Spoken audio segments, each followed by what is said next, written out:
talo sa pak na pak. Hack na pack! Ganon. Bongga. Ito naman po ang pabaong pampa good night. Subukan kayo na sabihin yun. Pabaong pampa good night.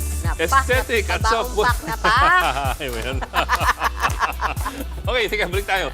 Aesthetic at soft boys kung pumorma ang mga nausong tatawag na performative male. With matching libro at iced matcha pa yan. Bakit nga ba trending yan? Narito ang report. Tote bag? Check. Ice matcha? Check. Libro? Check. O diba? Kota na para maging performative male, aka soft boys. Iyan ang trending humor sa social media.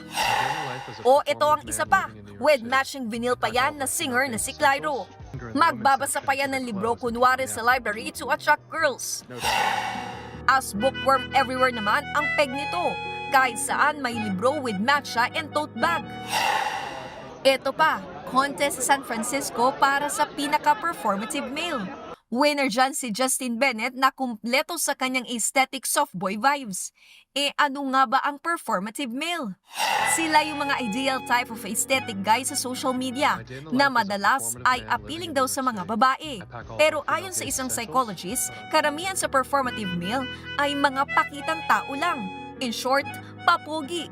They do present themselves what's needed by the society, what's the usual common.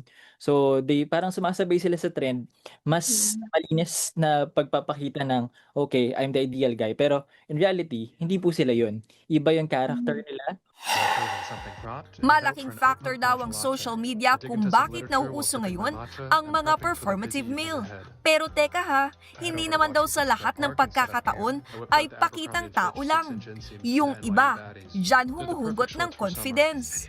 I'm hoping, ako po as psychologist, we are really hoping na being a performative male will not affect their mental health. And so use and become a performative male if this helps you to boost your confidence, to be more, kung makakatulong siya with your work. Pero sabi nga nila, mas maigi pa rin na just be yourself. Don't be a performative male because it's just needed by the society. Nagbabalita mula sa Frontline, Faith Del Mundo, News 5. Mga kapatid, Johnny Alipon po, maging updated sa latest entertainment at lifestyle. Huwag magpahuli, mag-follow at mag-subscribe na sa social media pages ng News 5.